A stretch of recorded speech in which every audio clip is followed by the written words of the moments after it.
Okay,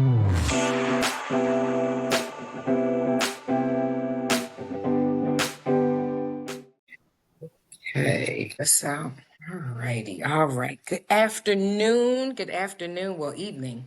Good evening, everyone. I know it's been a minute since you guys seen me, but we are back today in the saddle, and it is such an honor and a privilege to be with you all tonight. And I truly thank God for that.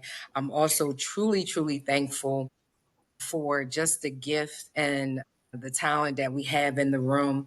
I say it, or I used to say it every week, but it rings true today. You guys are in for a treat. I mean, this segment is going to be hot fire flame balls. They just going to be coming at you, right?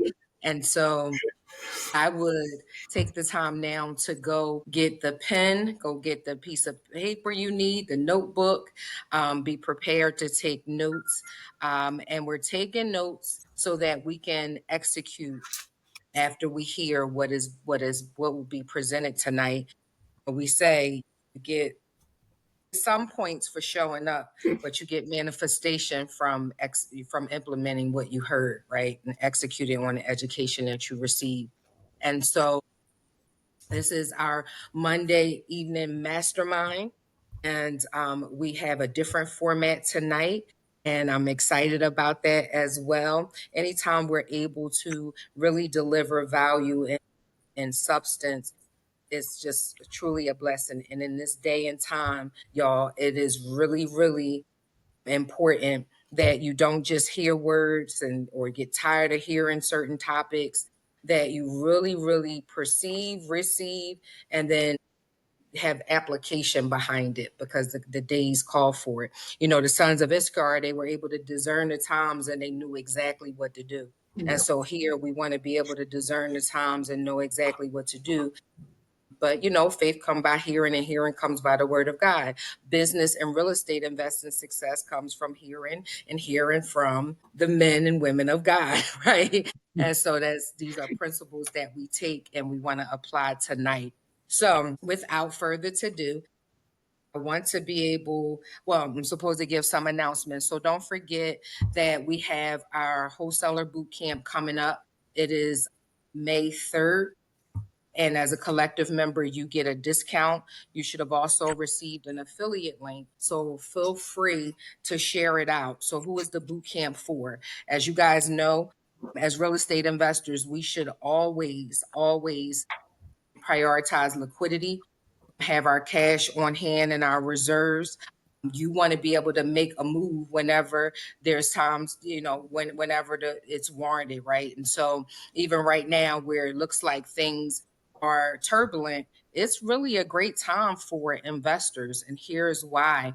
Unfortunately, a lot of people are going to have to sell their homes, or, they're going to have to downsize, whatever the case may be, because of what our current political and economic landscape is. And so as a result of that, it becomes a buyer's market. Well, if you don't have that readily available cash to make a play, then you won't be able to take advantage of what's happening. And it might be an opportunity for you not to only own, but find a person that is struggling, and then be able to put them back in the house that you own, right? Because we are mission driven people. And so you have all kinds of opportunities to serve in times of famine and turbulence, but you also have to be able to equip yourself to do that. And wholesaling is a way that allows you to do that without owning a property,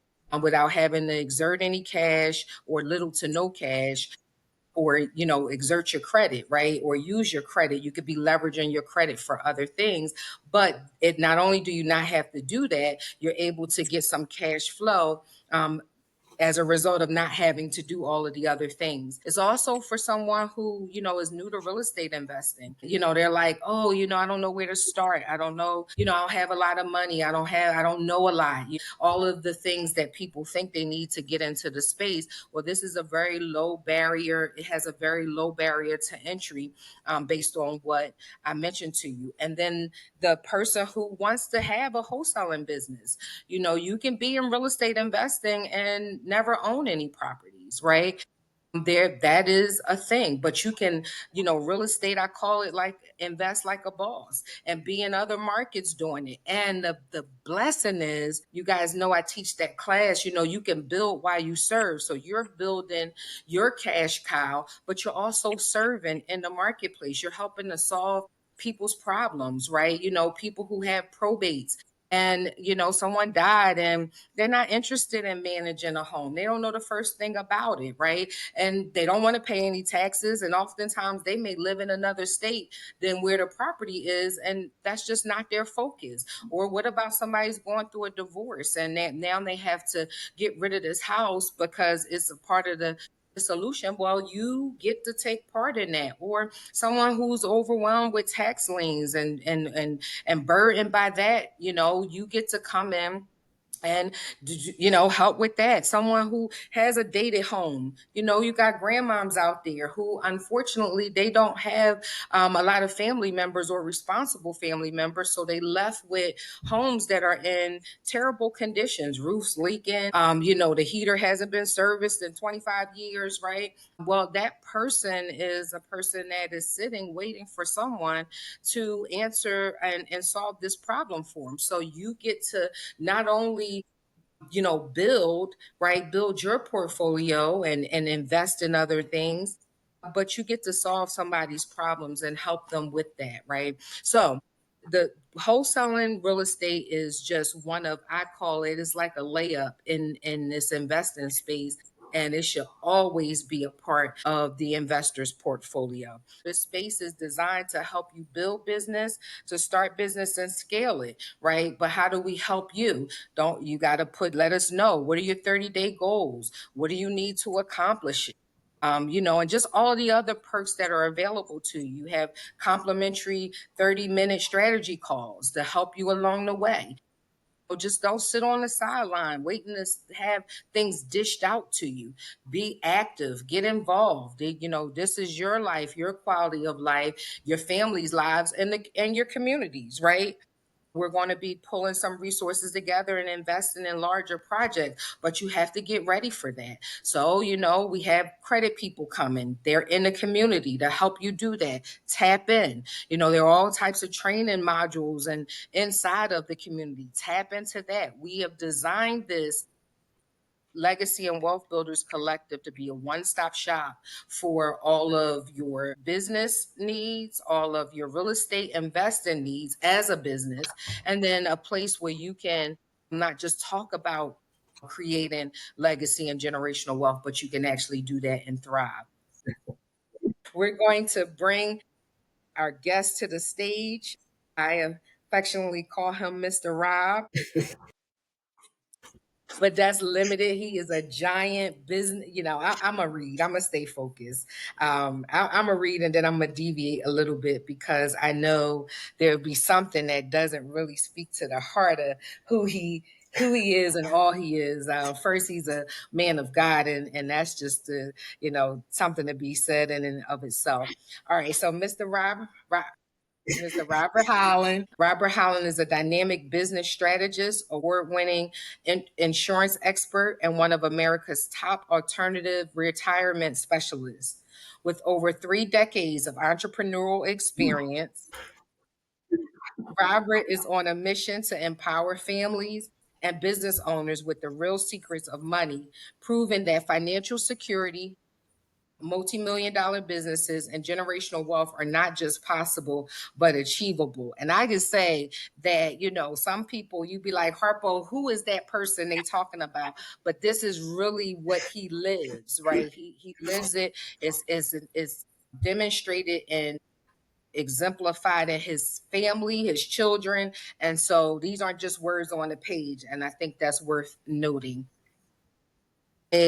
recognized as one of the nation's top 3 leading retirement experts in wealth preservation. Robert has Mr. Rob has countless clients, reduce taxes, lower insurance costs, build solid business infrastructures, and secure financial cash infusions for small businesses. His expertise extends beyond financial services into business development, AI driven marketing, and client acquisition strategies. As the co owner of a multifaceted business conglomerate, Robert, alongside his wife of 30 plus years, told you this man is worth his hire. And their 3 children, runs a diverse portfolio of companies, including a private lending firm providing capital solutions for real estate investors, manufacturing company, innovating in production and supply chain solutions, financial services firm offering tailored retirement and wealth building strategies, a real estate investment firm focused on sustainable property development and long-term wealth accumulation. He is an industry impact and thought leader. He thrives in that. He thrives in that. Mr. Rob's influence extends across industries, from working with large defense corporations on patent development to helping small business owners craft winning strategies that have landed them on platforms such as BET, The Washington Post, Black Enterprise Magazine, Sweet Magazine, The Root, Inc. 500 conferences. He has also been featured in popular science magazines for his contributions to innovation and business infrastructure. All right. Mr. Rob's expertise spans across business growth, wealth preservation, and AI driven marketing. His sought after speaking topics include churchpreneur, developing Monterey Day Joseph in ministry, building blocks for business success, family blanking and legacy wealth building, wealth preservation strategies, AI and marketing mastery for entrepreneurs, infrastructure, income, and impact, scaling to 7 figures. And let's just add one more: conquering peaks and valleys for business and real estate investing success. So, again, without further ado, welcome the infamous, the uncomparable Mr. Rob Holland. Thank you, sir. Thank you, Terry. Thank you. As you probably already know, my wife wrote that long bio. So I take no credit for that. Sometimes I scratch my head when I hear all that and say, wow, have I like really done that much? But I realize it's not me, right? It's a power that's working in me. It's a power that's greater than me that I've allowed to use me. And so I'm honored to be here today. You know, I'm blown away by what you do. Let me just put it that way. You know, super proud of you. I love your fortitude. I love your tenacity. All of those things. I mean, you have really just, you know, I know the story, right? I don't need to tell it, but I know the story. And so, you know, I just want you to know how super proud I am of the work that you're doing, the lives that you're impacting. And I know your heart, right? I know who your heart is for. And so with that, I know you're going to win. I know you're going to win. So I don't need to tell you this, but I'll say it for everybody else. You've got our support, right? I think you know that, my wife and I, you know, we love you. We're praying for you by name daily to conquer all that you have been called to conquer in life. So thank you. Thank you for doing what you do and being who you are. All right. So with that, everybody, welcome. Today, we're going to talk about conquering the peaks and valleys of real estate success. And while I gave it this fancy title, you know, what I was sharing with Terry is that I really sort of see these as, and we're going to talk about 5 tenets, right? I like to call them tenets or 5 principles that apply not just in your real estate journey and in your real estate business, right? Regardless of where you are in business, whether you know you're an aspiring real estate investor, you're somebody who wants to get in, hasn't really done anything yet, but you're kind of on the sideline checking things out, right? Like, should I get in the game? Should I tap in? Should I step back? Or you're a seasoned investor, right? Somebody who's been in the game for a while, who, is just looking to scale and grow their business. My hope is that you can glean something from these 5 principles that I'm going to share today. And so what I'm really going to do is just compare the real estate journey, so the journey of building your real estate business, to climbing Mount Everest, right? So we'll use that metaphor to kind of carve out these 5 tenets, these 5 principles that I see as being important as you continue on this journey. All right. So imagine standing at 29,032 feet on top of the world. So that is considered the highest point in the world, the peak on top of Mount Everest, where the air is so thin that every breath is a struggle and your body is literally dying. Now, imagine building a real estate empire that generates wealth for generations. Both journeys require similar qualities. Preparation, right? That's a huge one. That'll actually be the first point we talk about. Teamwork, right? We all know the different sayings. Teamwork makes the dream work. And, but any business you do, you cannot go it alone. You may be able to start on your own, but you won't finish on your own unless you just quit, right? But in order to be successful, you're going to have to build a team around you. And then risk management, right? Learning how to manage risk, understanding what those risks are, right? It's important in business to understand where those pitfalls are, those things that could possibly trip you up. And then you put things in place, you put mechanisms in place to mitigate those risks. And then persistence, man. I'm telling you, Terri read it and I had to scratch my head, but 30 years. I mean, I am 53 years old and I'm proud to say that. But 30 years doing this, perseverance, resilience. I often share this. One of our first mentors, this had to be early 2000. But one of the things he said to me, maybe late in the 80s, it might have been late in these early 2000s. But anyway, one of the things he said to me that stuck with me was he said, I've seen instant success and I've seen lasting success, but I've never seen instant lasting success. And so what that means is you got to be able to work. You got to be ready to work, right? You got to be ready to work.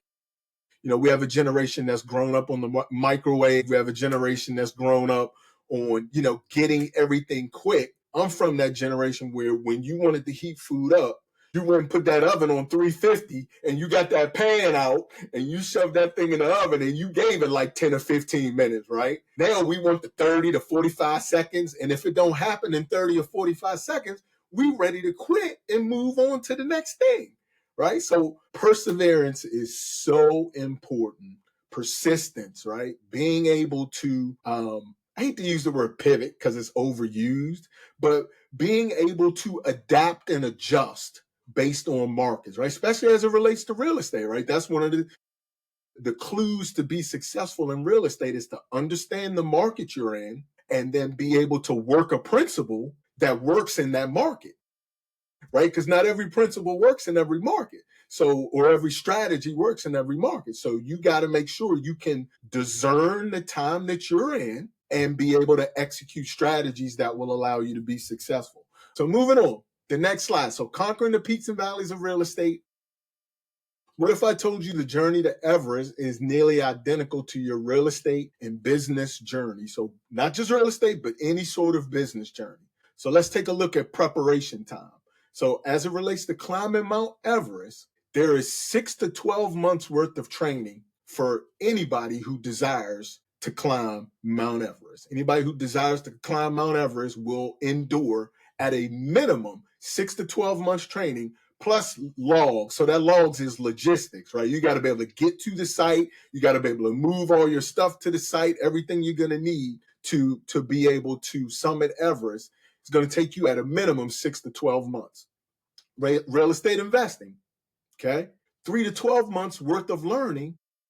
And in some cases, some capital, right? I still think it takes some money. Some people say you can get no money in, and it's going to take you some money to get started. There will be some sort of investment to get started. But I think a step that a lot of people miss is they don't take the time to educate themselves first, right? And so it's important when you get in to a business like this or any business in general that you spend the time to become competent, right? And again, one of my sayings is your competence will determine your compensation, right? How competent you are will determine how much you get paid. And then success rate. So when you look at climbing Mount Everest, there's about a 29% success rate to summit Everest. And then when you compare that to real estate investing, there's about a 20% who build lasting wealth through real estate. So somewhere between 20 to 30% are successful.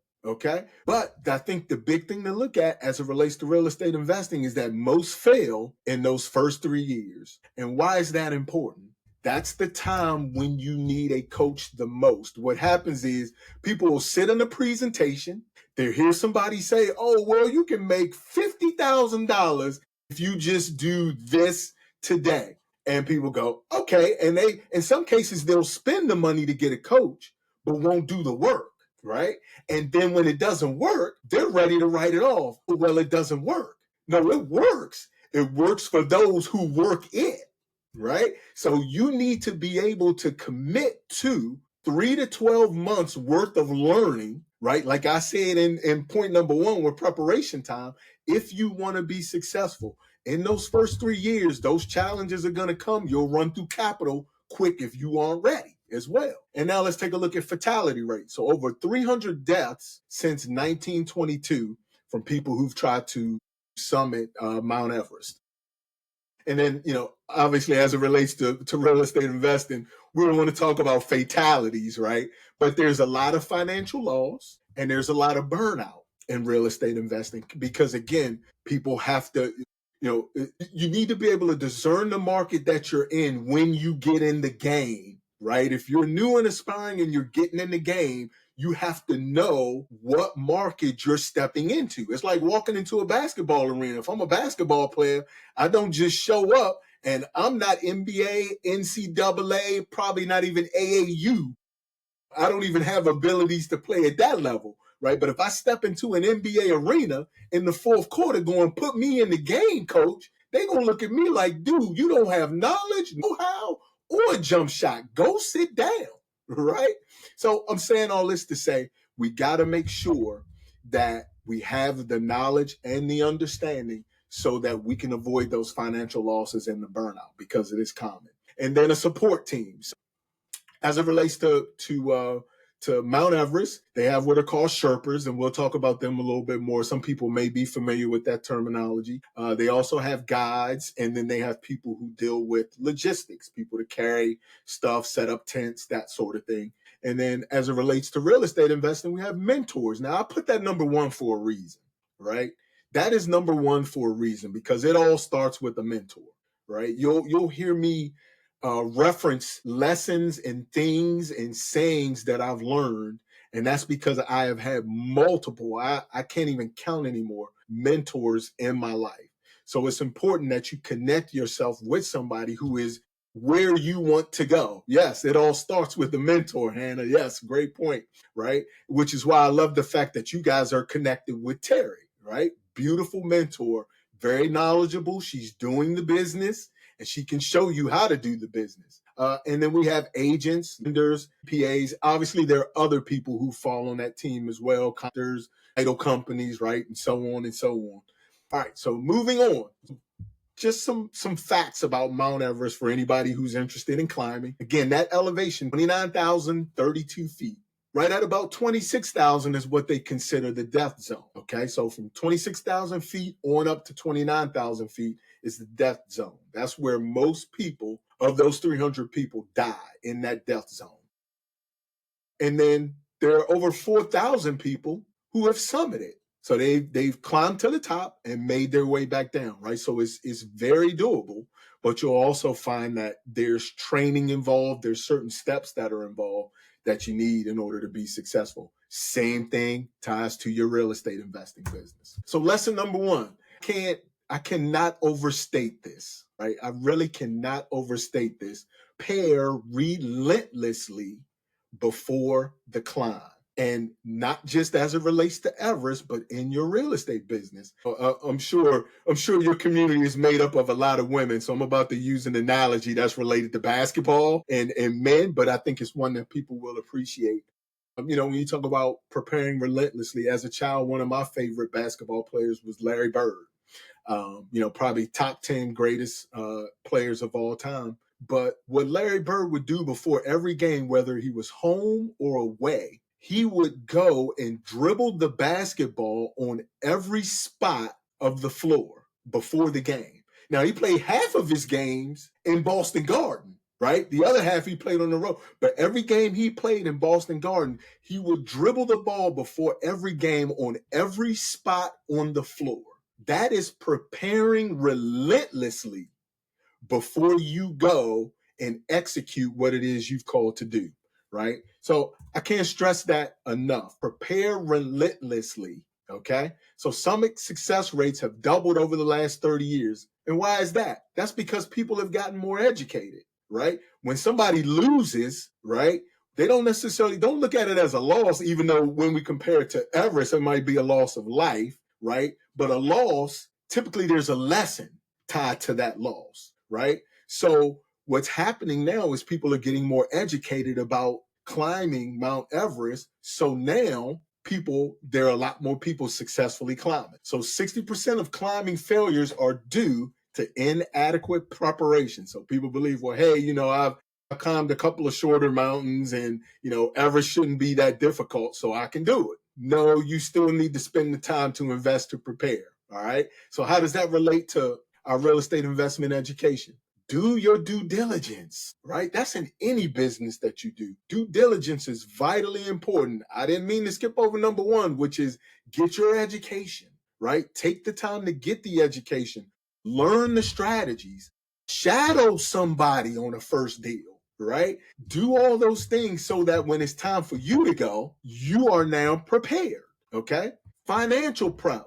Numbers don't lie, people do, right? Believe those numbers. When you run those comps and you run those financial analysis and you're looking at ARVs, believe those numbers and stick to them, right? And then it's important to build a team.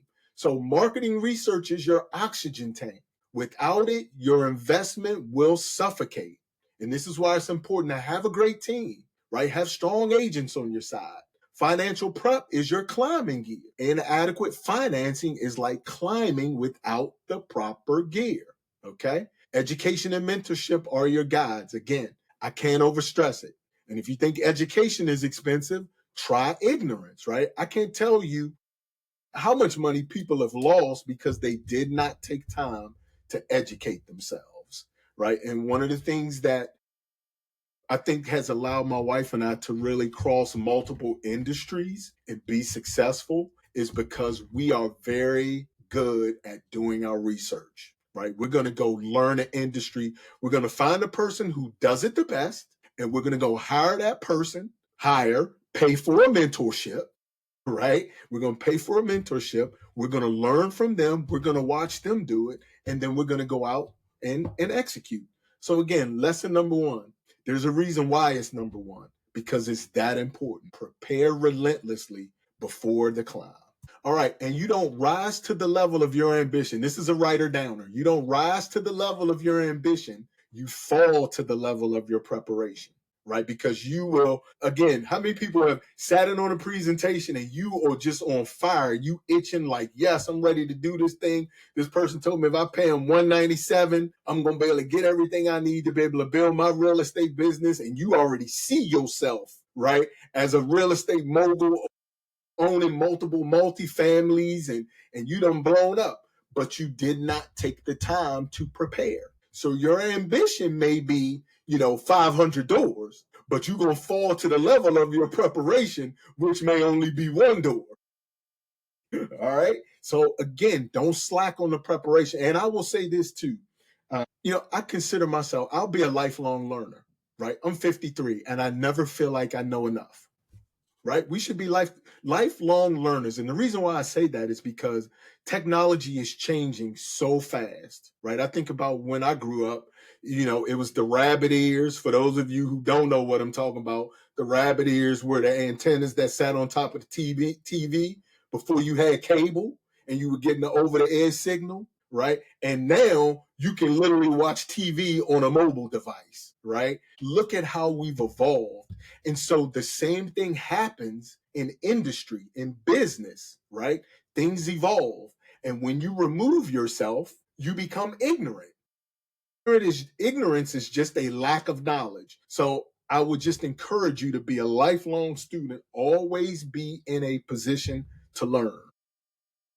All right. And then lesson number 2, pace yourself, right? While I say prepare relentlessly, preparation is good. Now, let me say this too before I jump to number 2. Don't get stuck in preparation and you never launch out. Right? There's some people who get, they go from conference to event to event to event to event, and they never do anything, right? Don't be that person who is always in preparation mode, but never ready to launch out. Okay. So while you want to prepare, at some point you got to get in the game. And that's when we find out how well you've prepared. Okay. So moving on to lesson 2, pace yourself. Right. Yes, Terry. Don't suffer from analysis paralysis. People overthink or analyze. Right. At some point, you got to go. All right. So pace yourself. We talked about this a little bit before, right? As it relates to Everest, that death zone is above 26,000 feet and it's claimed many lives. So now as we look at real estate investing, we got to identify some death zones, right? Market downturns. Again, markets can shift, right? Depending on interest rates. I'm in the DC area right now, right? And there's rifts, right? They're sending people home from government jobs. And so it's starting to shift this market a little bit, right? And you have to be able to discern what's happening in the market. Negative cash flow, right? That's a death zone. That's why I say trust the numbers. The numbers don't lie. Over leveraging, okay? Problem tenants, right? Those can be things that can drain your capital and leave you in a bad position if you're not careful. Unexpected major repairs. Well, how about the math just ain't mathing, right? The math just ain't mathing. But these are areas that you have to look out for that could be death zones to your business if you're not careful. And this is why I say pace yourself, right? I know one couple in particular, they were just they had so much zeal to get a property. They were like, hey, we want to get in. The husband had gotten a bonus, I think, through his job, and they just really wanted to get into real estate. And they launched out and got a property without doing a whole lot of due diligence, right? And they really ran into a tough time, something that they had wanted to get as a buy or as a buy and hold. They ended up having to buy it and basically refurbish it and sell it, right? So again, they hit some death zones that sort of changed their initial scheme or initial plan on how they were going to execute with that property. But the good thing was they had good people around them who were able to help them work through that process. And then scaling too fast without structure, systems, or reserves will wipe you out. Okay. So again, it's important to pace yourself, but make sure, I always say that systems free you, right? So, and we'll talk about this as we move forward a little bit more, some of the things you can do, but it's important to set up systems. It's important to have structure, right? I think some of us have grown up in that hustle and grind and that bootstrap. We just gonna bootstrap it. Nah, baby, get some structure. Get you a LLC. Get you a proper LLC in the proper state, right? Make sure you have proper representation. And then start building your book of business. Get some software in place, right? Get some software, get some systems in place so that you can grow this business and be able to hand portions of it off to other people. See, when you put systems in place and you manage those systems, it's easy to delegate those things to others to do. All right. So hustle gets you started, but pacing gets you home. So it's okay to start with that hustle and grind attitude, but you can't end there. All right. You got to learn how to pace yourself, right? Because remember, one of those things that we said causes a lot of real estate investors to fail is burnout, because they feel like they have to do everything. You're trying to find the property, you're trying to renovate the property, and you're trying to sell the property. You know, come on. If that ARV is enough where you got some money to go pay some people, go pay some people to do the work and do what you do best, which is going to find that next property. Don't be in there trying to hang drywall. Leave that to, the drywall crew. I was getting ready to say a name and that would have been wrong, but go, leave that drywall to the drywall crew. Don't be doing that, right? Pace yourself, but learn how to get systems in place to help you out. And then the most successful investors know when to advance, and more importantly, they know when to retreat and recalibrate. All right. You just need to let that one just sink in, right? Let that one, again, you have to be able to discern the time that you're working in to know how to move, right? To know when to move forward, to know when to step back, and to know when to say, all right, I started out with this strategy, but because things have changed now, I need to recalibrate and adopt a different strategy. Maybe I won't make 100,000, but I'll make 50,000 and I'll move on to the next property. Okay. All right. Lesson 3. Base camps are strategic. They are not stops. Now, what's a base camp? So a base camp, and this is a good picture to kind of talk through it. So those tents that are lit up are probably hanging right around that danger zone, right? That 26,000 feet at Everest, where, most people die, right? Essentially, most people die.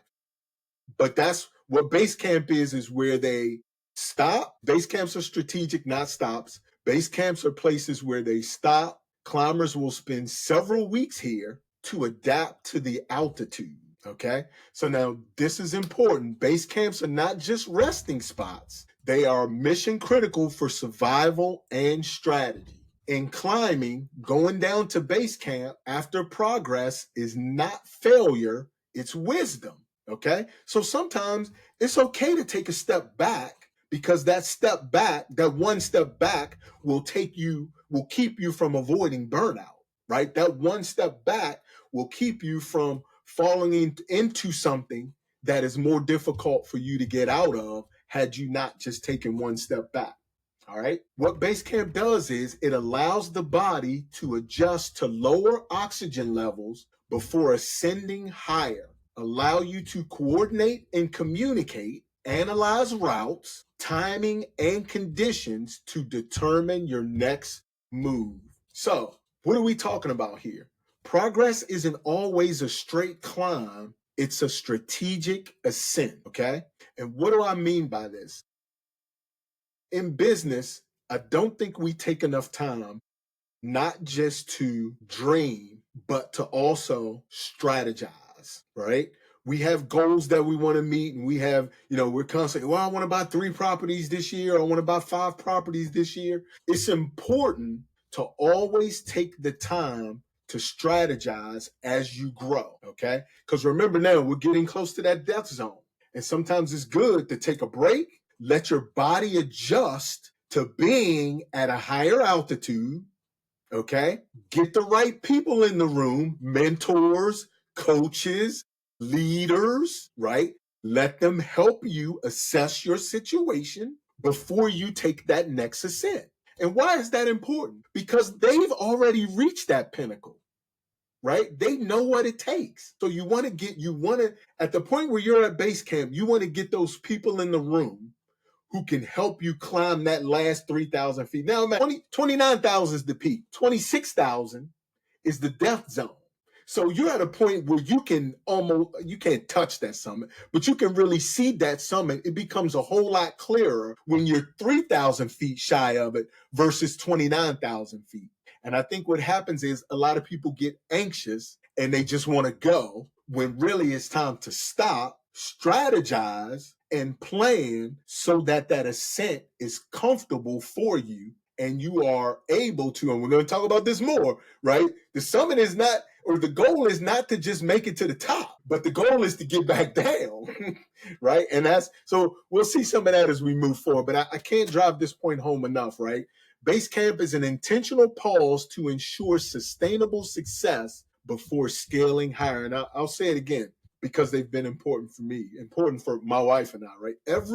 Every major step that we've taken financially has been because we've plugged in a new coach, right? So every time you want to take a major step in your business, it will be because you have plugged in a mentor who has already gotten to where you want to go, and that person is willing to hold your hand and take you there. Whether it's to slow you down and strategize, or say, okay, baby, we're going to climb for 2 more weeks and then we're going to take a break again.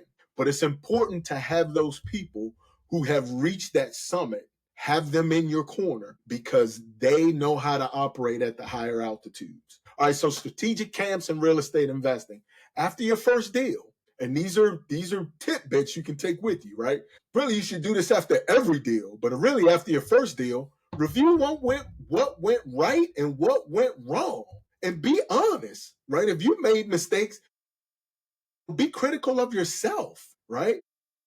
If you have a team, talk to the team, bring everybody together. Let's talk about what went right, what went wrong. This contractor didn't do this. The title company missed this, or inspector didn't do that. Talk about all those things and then document it. Document it so it becomes a part of history, okay? You are not going to remember it all, so document it. And then adjust systems or team members. You know, another saying I live by, the only thing worse than a bad hire is a slow fire. If you hire a contractor and they don't honor their word, then you didn't fire them. They actually fired themselves. All right. So don't feel bad about doing that, but adjust, right? Be ready to adjust your systems or your team members, and then refine your financing strategies, right? If you didn't make as much money as you wanted, figure out where you lost money, right? Take a look at the financials. Again, numbers don't lie, right? 1 + 1 is 2 everywhere in the world. So, and then, all right, so strategic base camps. Here's another list for you, right? After a growth surge, so after you've bought 3 to 5 properties and cash flow is coming in, make sure you got some SOPs, right? Some standard operating procedures. This is the way we do things at, We Make Millions LLC, right? This is how we find properties. This is how we acquire them. Here are the contractors that we use. Get you some SOPs in place, right? Property management protocols, maintenance workflows, right? Build some consistency into the business, and then scalable financial systems, right? Because again, the goal is to scale, right? And we want to do it once we get comfortable, but the goal is to always be growing, okay? And then before entering a new strategy, so say you're going from a single family to multifamily, or from fix and flip to buy and hold, again, it goes back to rule number 1, or lesson number 1, prepare relentlessly, right? Go get some new education. Go find out who the expert is and go pay them, right? Go pay them to get the secrets to be successful, so you can avoid making the mistakes that they made, right? My wife always says it this way: you pay for speed. You pay for speed, right? You pay so that you can avoid the same pitfalls that they went through. It could require new mentors, right? Maybe this person, the mentor that you worked with previously, has not done what it is you aspire to do, right? It doesn't mean you kick them to the curb. It just means you go find you another mentor, right? You can have more than one mentor. And then new financial models. If you're changing strategies, then your financial models need to change. All right. And then the most successful climbers and investors aren't the ones who keep climbing. They know when to pause, adapt, and position themselves to win the long game. Patience, persistence, resilience. I can't tell you how important those things are, right? If one deal goes wrong, don't let that allow you to say, I'm never going to do this again, right? Again, we don't lose, we just learn, right? That's how you got to reframe it. It's not a loss. Yes, you might lose some money, okay? But there's still money out there to make. Don't get lost in the loss, right? Get lost in the gains, right? Get lost in what's out there that you are missing out on if you don't get back in the game. All right, so Summit Day, lesson number 4. Summit Day is only halfway. So the chilling truth is more people, 61%, die during the descent after reaching the summit, right? 75% of accidents occur during the descent when climbers are exhausted. So in real estate investing, having an exit strategy is just as important as acquiring the property. And why am I saying this? Is see this with a lot of people who get in for the first time, right? They've got that, again, that zeal, that anxiety. They want to, I got to get my first property. I got to get my first property. No, it's always about the exit strategy, right? Anytime you're doing something business wise, you may be building, but hopefully you're building to sell, right? You're building that business to sell it. Well, same thing with real estate. Half the battle is getting the property, baby, right? That's just half the battle, right? But you need to have a strategy and you need to be able to execute that strategy to the end, all right? So wealth isn't built at the summit, it's protected at the descent, right? It's protected on your way down. So make smart, sustained moves to enjoy success and avoid poor cash flow management after a big win. Okay. Expanding too fast without systems, letting due diligence slide, right? Not planning for taxes or long term wealth, emotional investing after success, right? These are all things that you have to look out for once you hit that summit and you start on the way back down, because it wasn't just about acquiring the property, baby. If it was, if it was a flip, acquiring it was half the battle. It's selling it at that ARV, right? That gets you back down to the bottom of the hill, right? That secures your future, right? So don't get lost in the fact of just getting halfway, right? There's still the descent. And again, more than half the people die on the way back down.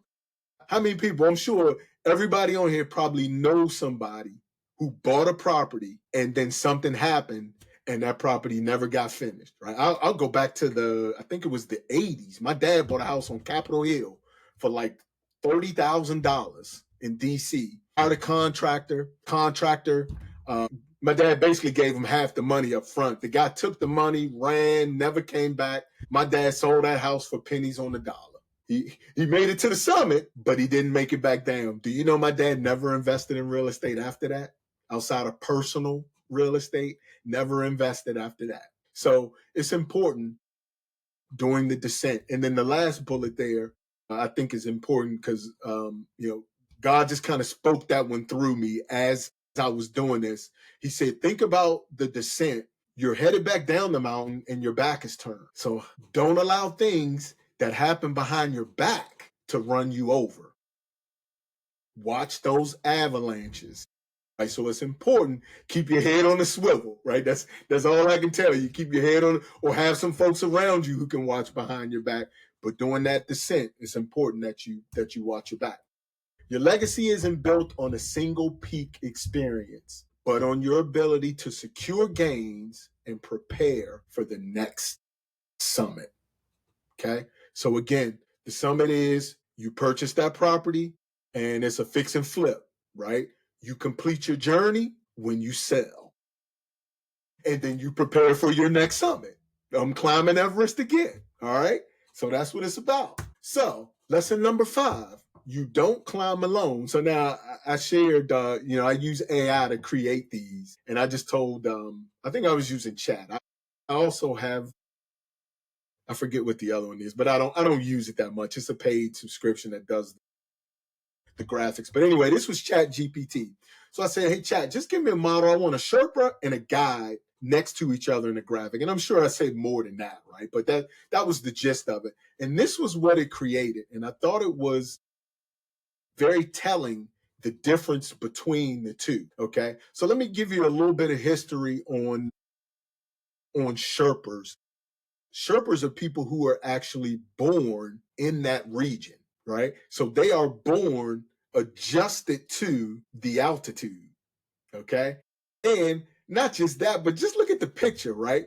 That the guy looks cool. Like he looks like he's probably on a day journey and then he's going to go to Starbucks and get him a coffee and chill for the rest of the day, right?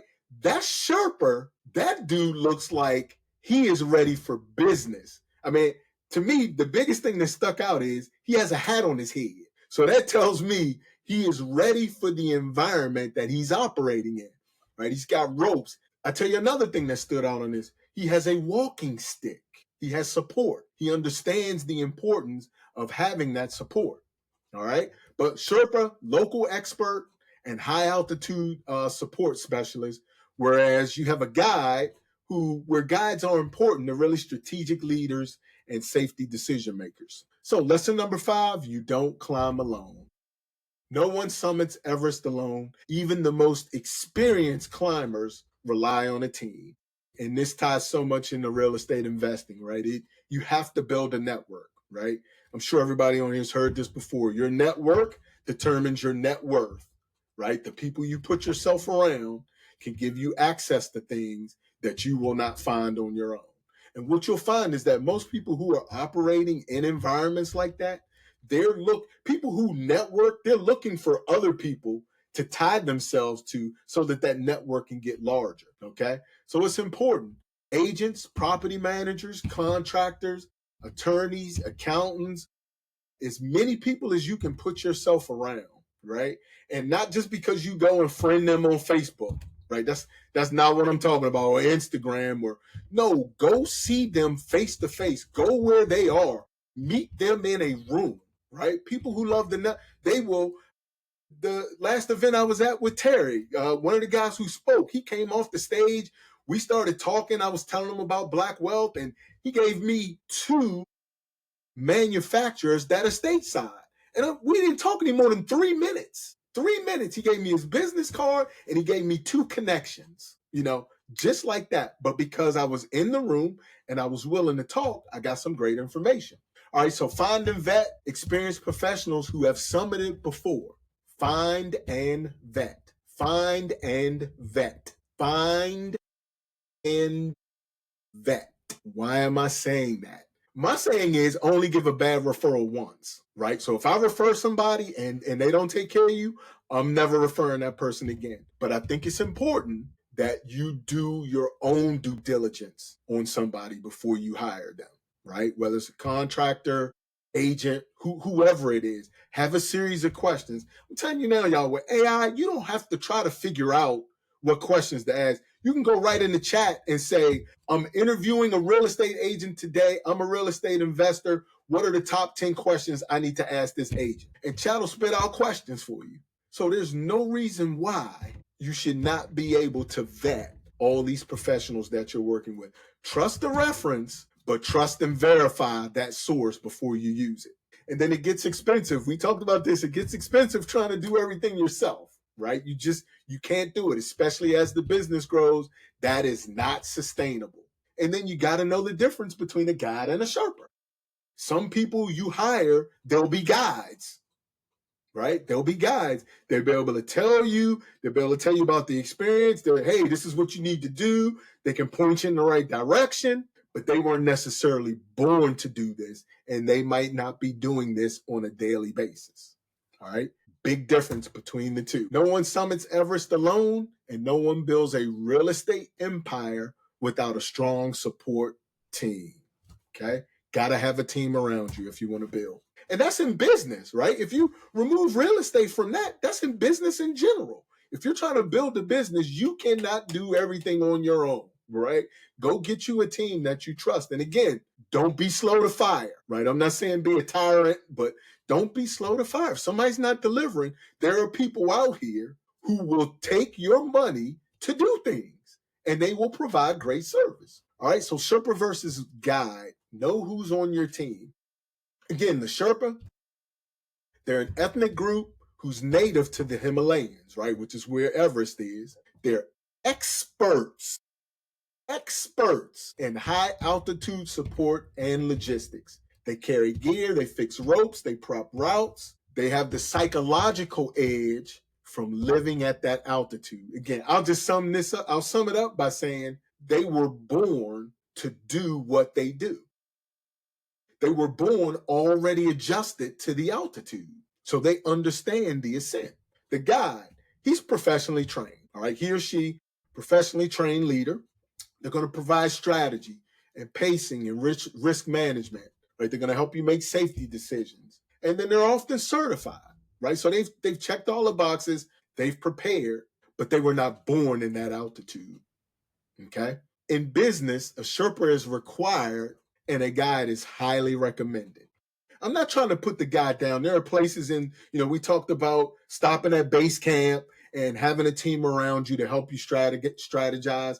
That's where guides are great, right? I'm not trying to put a guide down, but you need to have at least one Sherpa in your life who has done what you want to do that you are connected to.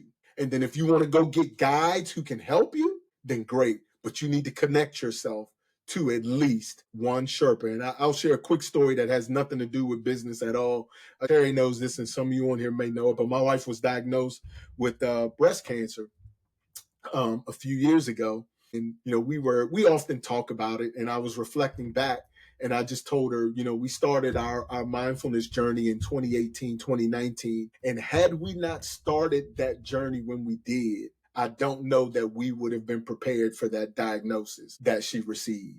And so it was because we went out and we found a Sherpa in 2018 who was able to lead us on a mindfulness journey that we were prepared for what was going to show up a few years later. And now not only have we summited, but we're on the descent, right? And so I'm saying all that to say, have a Sherpa in your life because you never know what you're going to encounter throughout a transaction. Yes, thank you, Sherpa Terri.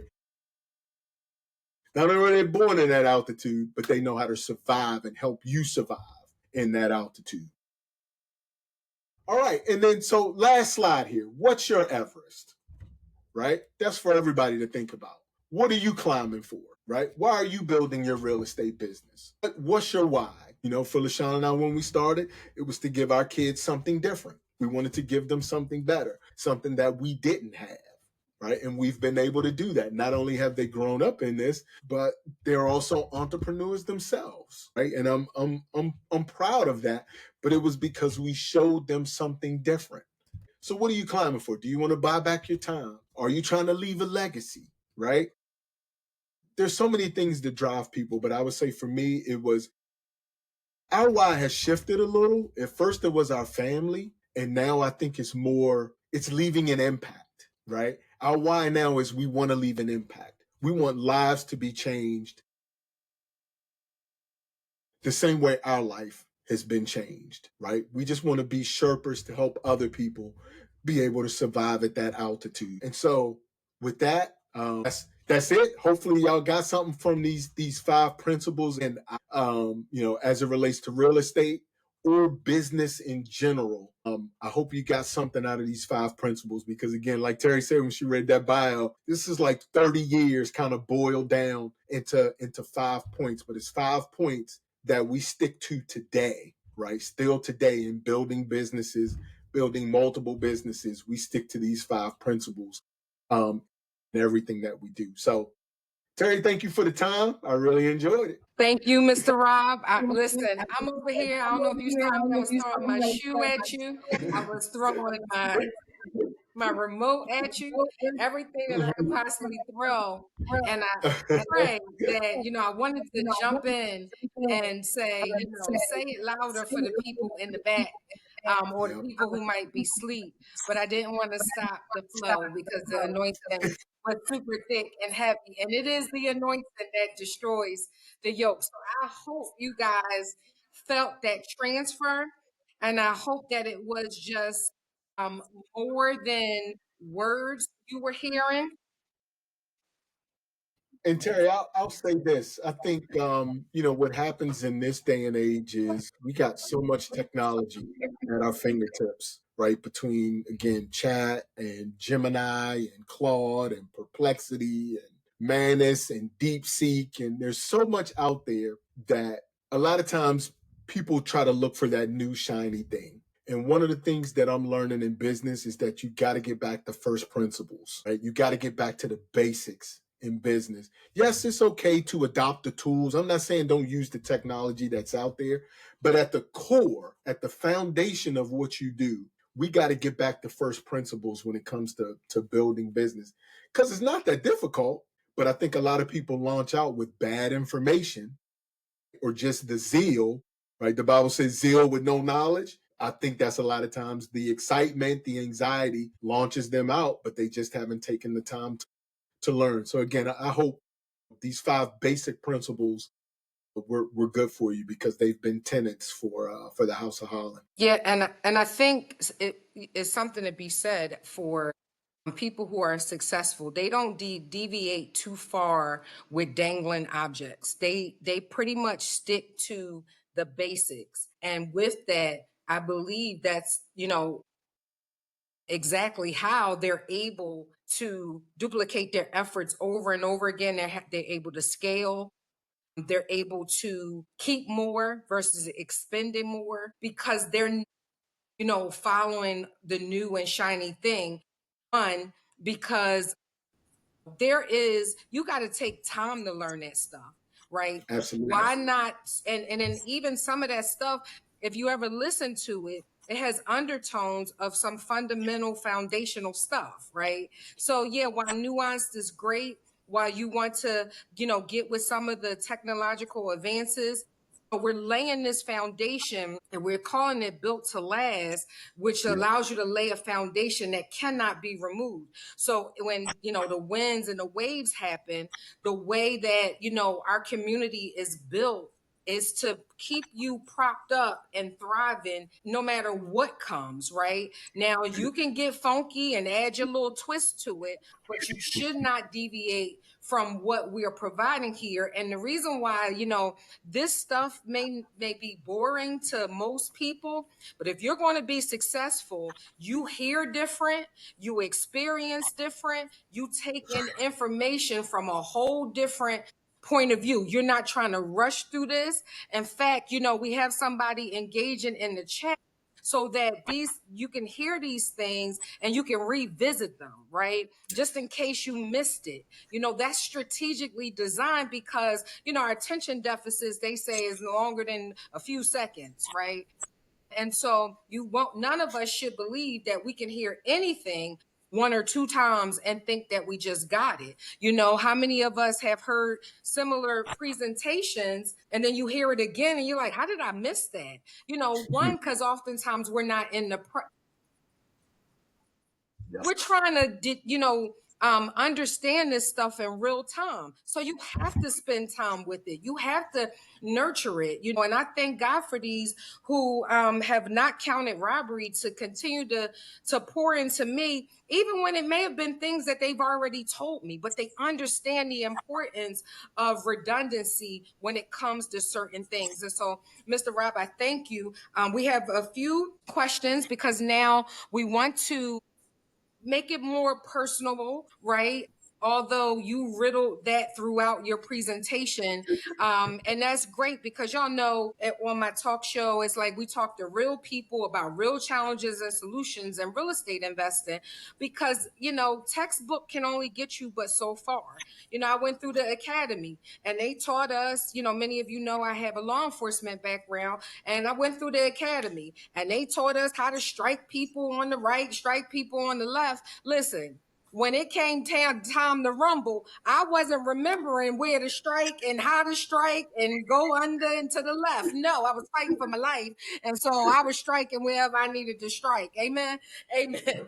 Right. And so that's, the same thing here. Sometimes the textbook version does not pair with what's live on the ground. And I'm grateful for the people that I bring to you all, or that we bring to you, me, Kirsten, and Shannon, that can give you real time, live time experiences and lived experiences that will help propel you to the next level. So with that, Mr. Rob, can you take us back to the very beginning? What inspired your journey into business and real estate? I know your children, and you guys aren't shy about this, and LaShawn says it so eloquently, you wanted their floor to be your floor to be their glass ceiling, right?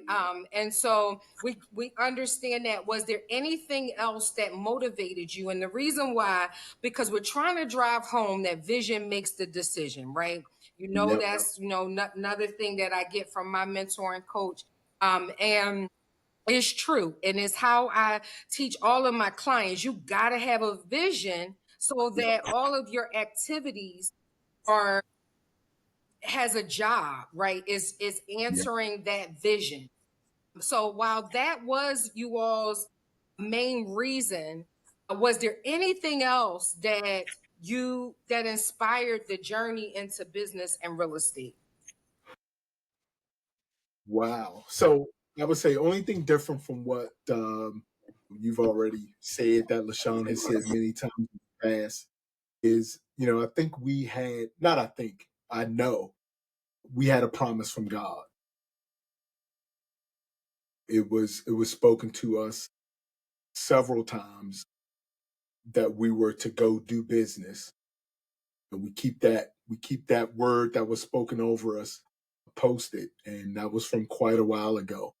But I think it was the promise that we got from God that really drove us to get started because we knew that there was more that we wanted than just working 9 to 5s, and having a comfortable life and that being it.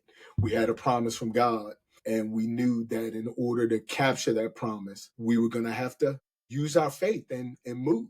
And so at that point, we begin to educate ourselves, right? I think LaShawna shared this. Robert Kiyosaki was vital, right? Rich Dad Poor Dad, his whole series, all those books, right? All those books were important for us. And so as we started educating ourselves and gaining more knowledge, we launched out. But it really was the promise. It was a promise that we had. And for us, the difference between that where you are today and capturing that promise, right? I like to put 3 P's on that: perspective, preparation, and performance, right? That was the thing that got us from where we are today to gaining that promise that God had for us. We had to change our perspective, right? We had to get different people around us.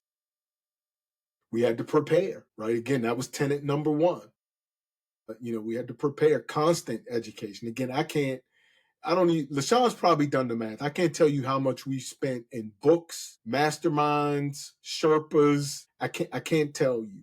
But I will tell you this, it's a lot less than what we've made, right? And that's the thing. It has the leverage between the two, right? Cost versus value. That the leverage between the two has been absolutely amazing. So to answer your question, it was the promise, right? It was the promise that we got from God to do it, and I think that still drives us today. That's awesome. I mean, Yeah. telling you, so meaty and so flavorful. So look, Yeah. anybody else, if God has made a promise to you, I mean, God's hand is not slack, right? Mm. He is not a man that he should lie, nor the son of man that he should repent. But what you gonna do, right? He's already done what he's gonna do. What you gonna do with what he's given you? So And I so love how your 3 P's included action, right? It's easy, either people do a good talk or they're like, oh, yep, I'm just waiting on God. And you said it, and I say it all the time. All the sending has already been sent. He has yep, transferred his spirit into us to be who he is yes, in the earth. And yep, everything that we waiting on him to do, he's given us the ability and the power to get already, it done. So yep. I hope that challenged you. If you thinking I'm waiting on a miracle, You got to you perform, are the baby. miracle. You got to perform. Yep. Yep. You have to perform. You have to prepare. Tell us, I'm gonna go here. In moments of doubt or financial pressure, what kept you grounded and focused? Naturally, spiritually, what kept you grounded and focused? So I think that has changed, right? The first way I'll answer that is this, right?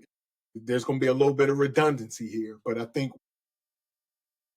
what keeps me focused and grounded, the first thing is that promise again, right? Because I believe in his word. But then I think moving from that, wow, promise, then I'm gonna say all them walks, them talks, them supplements, the I, well, that too, naturally, yes. But I think then I'll go one step further. I think it's the people that we're called to, right? When you have people that you know are standing in line waiting for you, that continues to push you forward. That continues to push me forward, right? There are people who are waiting to see our example, to see our love, to see our, whatever it is we do, right?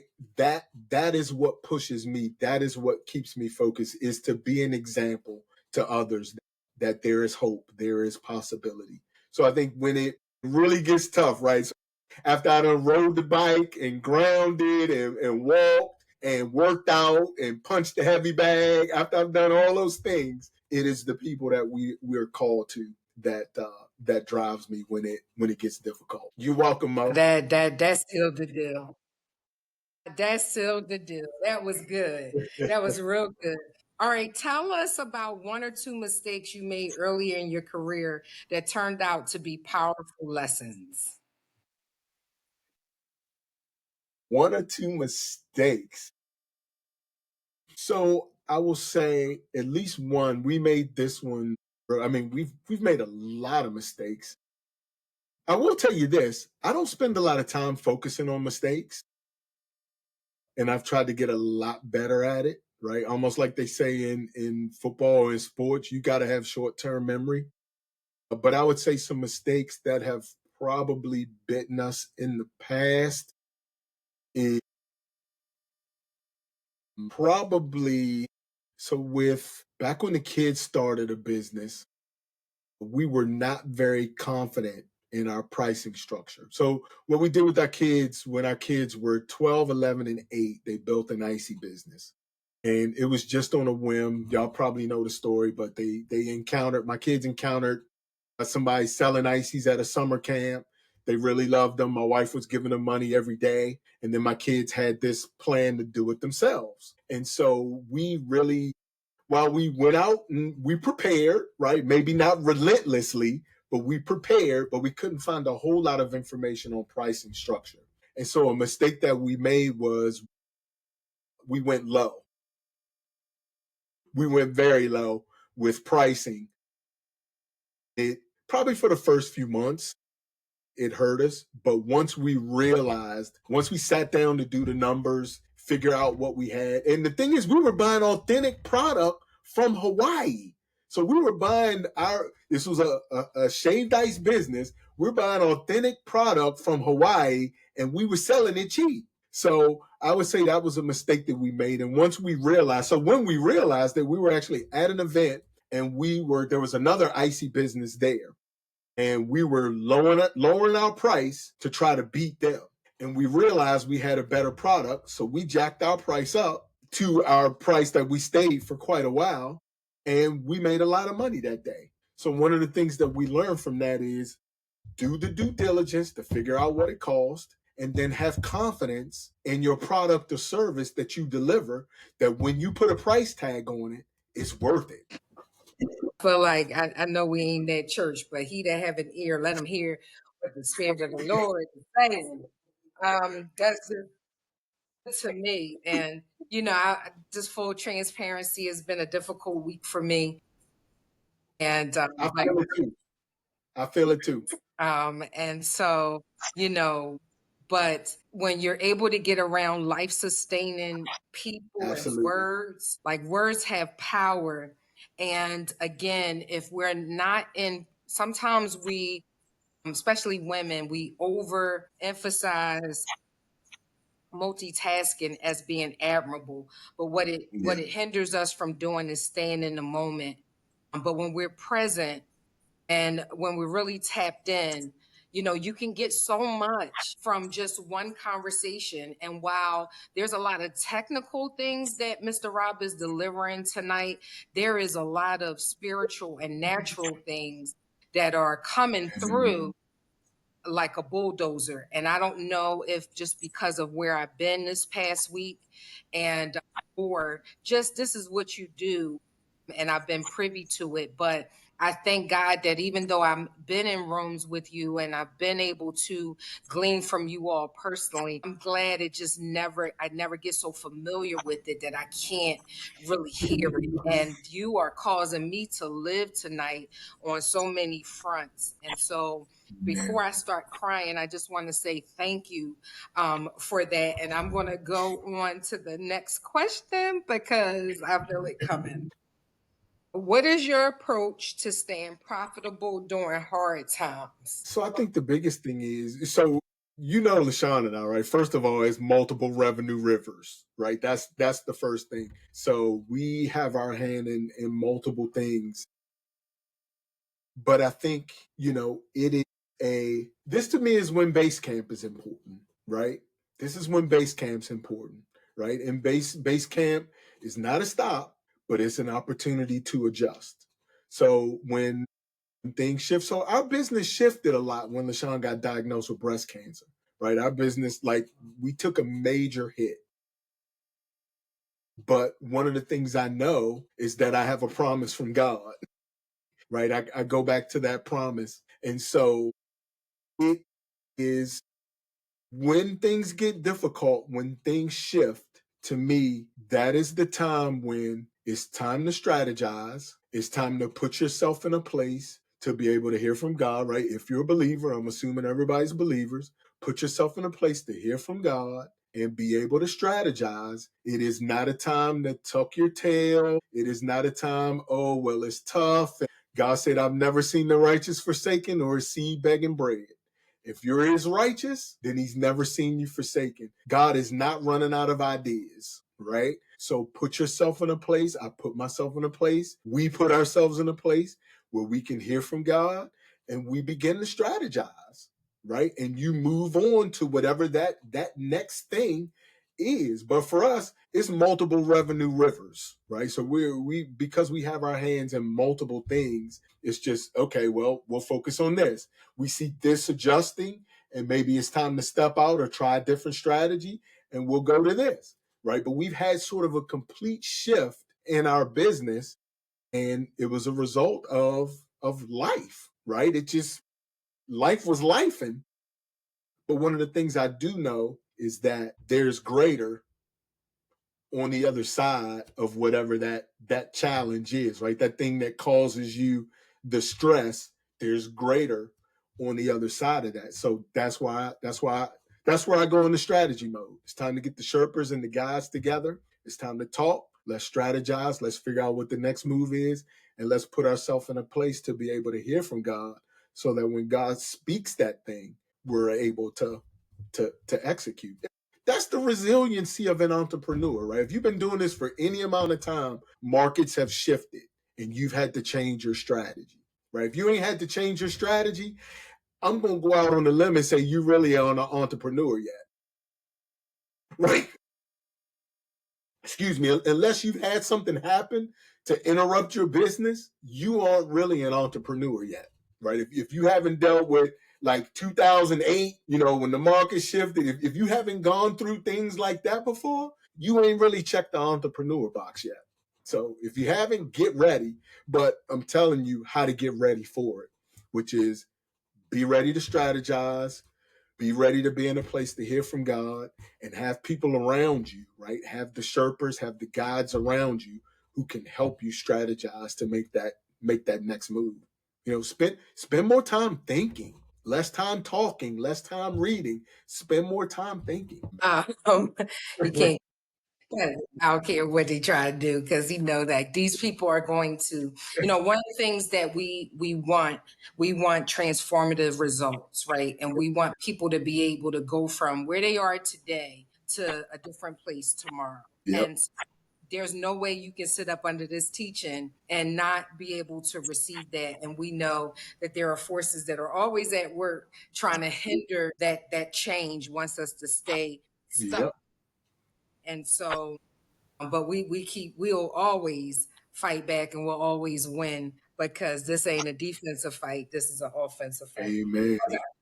um and with that, right, what are maybe two pieces of advice that you can give to someone that's currently stuck in the valley, right? So, as you mentioned, being in, I wanted to say this though before you answer this.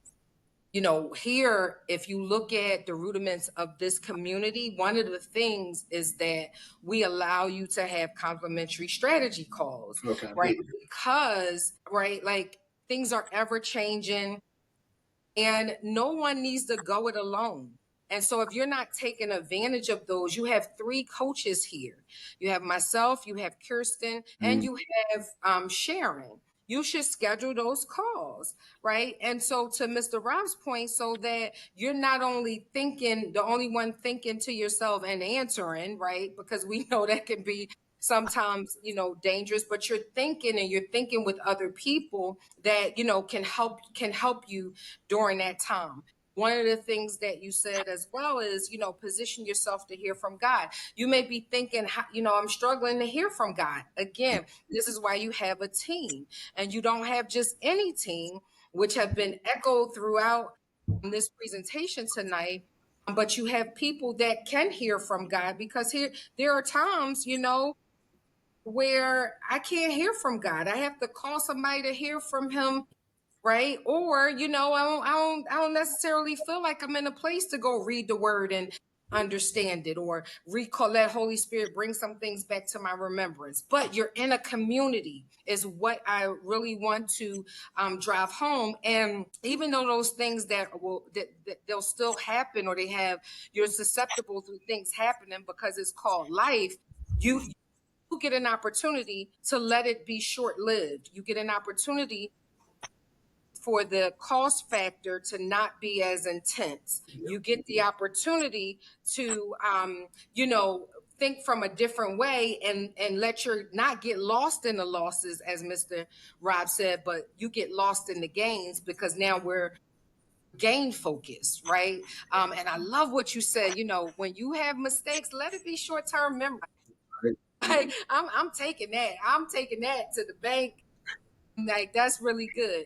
So, with the question, if somebody is stuck in a valley right now, Yeah.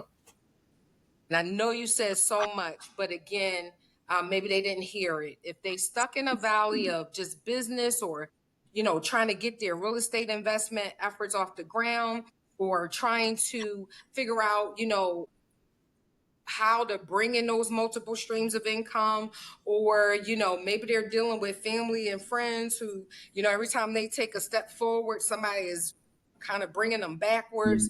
Mhm. Maybe they're on a job and they're like, I wish I could just get off this job, then I could do, whatever, maybe it's children, whatever it is. Somebody's stuck in a valley. What would be two pieces of advice you would give them? Wow. So many things to say here. Okay, I'm gonna keep it to two. The first one, Go with Mr. Rob, whatever you feel like. okay. The first one I would say is trying to figure out which one I want to put one and two. I don't think one is more important than the other. I don't think one would lead to the other. So let's say this. The first one would be perspective. So change your perspective, right? And the example I will give. So the question was, what would I say to somebody who's in a valley, right? So if you're in a valley, you see yourself in a low point, right? That's what you've said. If you say, hey, I'm in a valley, that means I see myself at a lower altitude than I should be at. So I would say the first thing you need to do is change your perspective, right? It's time to put a reframe on that. The story I'll share is the children of Israel when they sent out the spies. And I talked about that at the real estate conference. You know, 12 spies went out, 10 said, we went and saw them giants over there, and we're like grasshoppers in our own eyes. So essentially what they said was they're giants and we see ourselves as grasshoppers. So their perspective was one of, we have no chance of inhabiting the promise that God gave us because of how we see ourselves. So the first thing I would tell you is change the way you see yourself, right? If it's fear, now I might dig myself into a hole here, so I want to be careful, right? But if there's some sort of emotion that is causing you not to move or to stay in that valley, then that needs to change. You need to get to the root of whatever that issue is. And that's more than we can deal with in the time that we have here today, right? But you need to change the perspective on how you see yourself. It could be a decision that needs to be made, right? Because 2 spies went out and said, oh yeah, we see the land. It looks great. We are well able. So how you going to have 12 go out, 2 come back with a great report, the other 10 come back with a bad report? They all saw the same thing. They just perceived it differently. 2 perceived it different from the other 10. So I would tell you, change your perspective. I will say this to you, even though you may see yourself as being in a valley, you are well able to inhabit the land that God has promised you. So you need to change that perspective. You may even need to make that declaration out of your mouth. I saw the land and I am well able to go and inhabit that land. Don't see yourself, I am no longer a grasshopper. I'm a giant too. And then what did David do? David took the giant out with a stone and a slingshot. So you are well able to possess the land. You just need to change how you see yourself, the perspective that you see yourself. You're not a giant, you're a grasshopper. The second thing I will say is, and it's going to tie to what we talked about tonight, right? And it's going to tie into what Terri said, but this is what I feel. You have to get you a coach. You have to get you a Sherpa. You have to get somebody who can help you see differently than how you see now. You have to get somebody who can teach you how to change your perspective of a grasshopper into a giant. So, perspective, number 1. Number 2, attach yourself to a Sherpa. Like Terri said, they got the free call, the complimentary. She used the professional word for it. I'm just going to get straight ghetto with y'all. The free call. Use the free call to get the help you need. Use the free call because you never know who God has aligned to be in your life that is just waiting for you to show up. Not only for you to bless them, but for them to be able to bless you. So change your perspective. You're a giant, not a grasshopper. And take advantage of that free call, right? Get that complimentary call so that you can get a Sherpa or a guide in your life to help you start working out of that valley to get to the land that God has promised you to be in. Those are the 2 I got. I'm going to stop there. Yo, those was powerful. Now, Mr. Rob don't usually go gangster or ghetto, but The complimentary call. Yes, it's free. Get the free call. Like, take advantage of the free call. amen. All right, well, as we come to a landing, I mean, I could just sit and drink at this fountain all night long, but I want to be mindful because we know of people's time and your time as well, Mr. Rob. But 2 things before we close. Because I hear people say, and I think the mindset piece is what you would say, Yep. but you're heavy in markets and stock markets, insurance markets, real estate markets. Is this market, is it a bad time to be doing anything? So I won't say it's a bad time to be doing anything. I just think we have to go out and educate ourselves. There's still a lot of money being made in this market, regardless of your political affiliation. Okay, did anybody see the interview that our current president gave, where he said, "Hey, this man over here, this is Charles Schwab." Like, everybody thought this was like a company. No, it's a real person. This is Charles Schwab. He's made like $2 billion in the market over the last couple days. So there are people out here making money, right? It's just You have to know the strategies. You got to know, even when the market's going down, there's a way to make money, right? So you just have to have the knowledge, right? Go find yourself a Sherpa, pay for a Sherpa who can educate you on how to do it, and go be successful. But to me, money's never lost. And you know what I'm about to say, because LaShawn says this one all the time. Money is never lost in the market. It just changes hands. That's it. It's never lost. It just goes from that 401k hand to somebody else who maybe is operating in options or futures, right? It just changes hands. That's all. So money's never lost.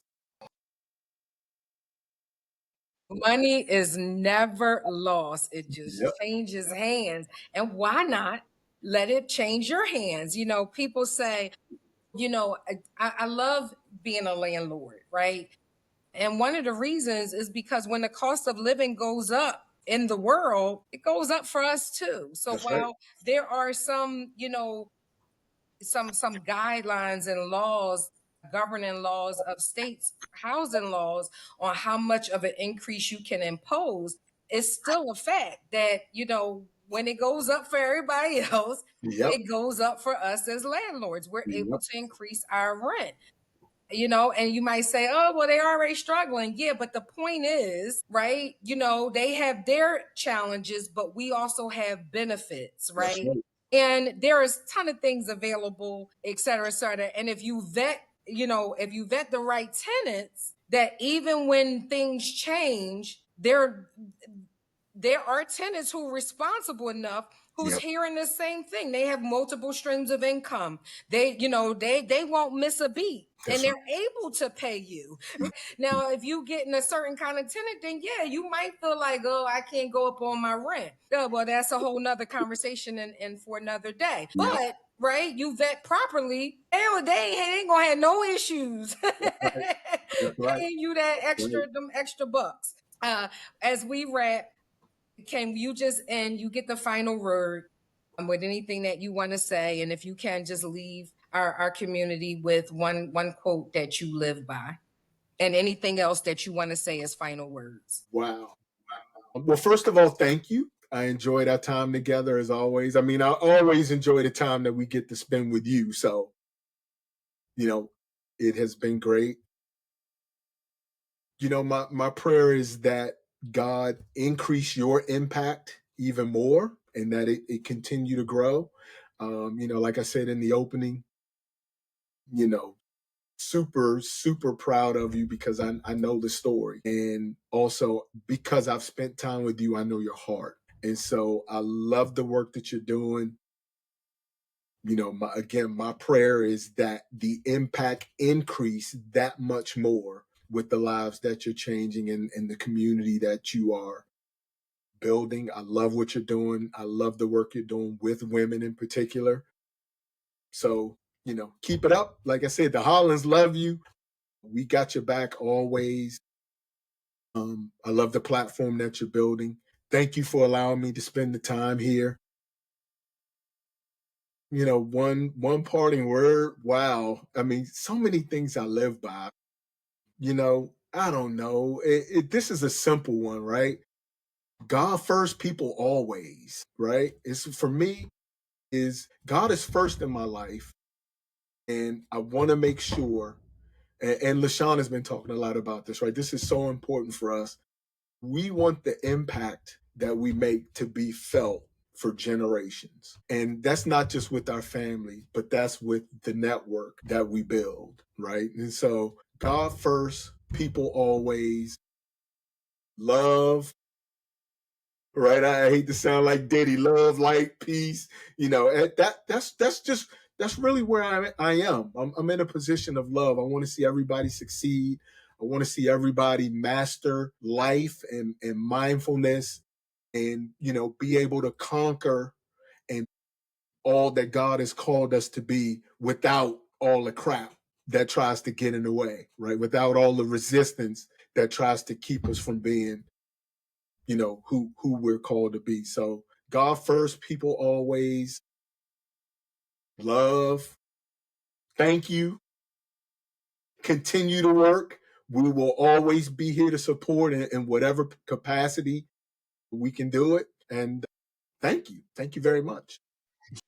Thank you. It's coming in. People are saying, Coach Rob, thank you. Molded and put one fire flame. She put what is that? 7. My math wasn't mathing. But that's just a testament to just who you are. We thank you. Hannah is saying thank you, Coach Rob. Sandy is saying thank you. Jamal. We do have a male. We do have males in our community. So he's saying thank you. You Love know, it. Ms. Doris is here, Mr. Rob. We thank you. We love you. We appreciate you. And we pray that you would continue to increase in impact, influence, and income, and that your mind and soul and spirit will be well physically and financially. Amen. I Amen. receive Amen. it. Thank you, and thank you to everyone tonight that's here and who engaged with us. We want you to just again, you got points for showing up, but now the manifestation comes from implementation. So go be great. God bless you. Thank you, Mr. Rob. Bye Good bye. night. Love you, Terri.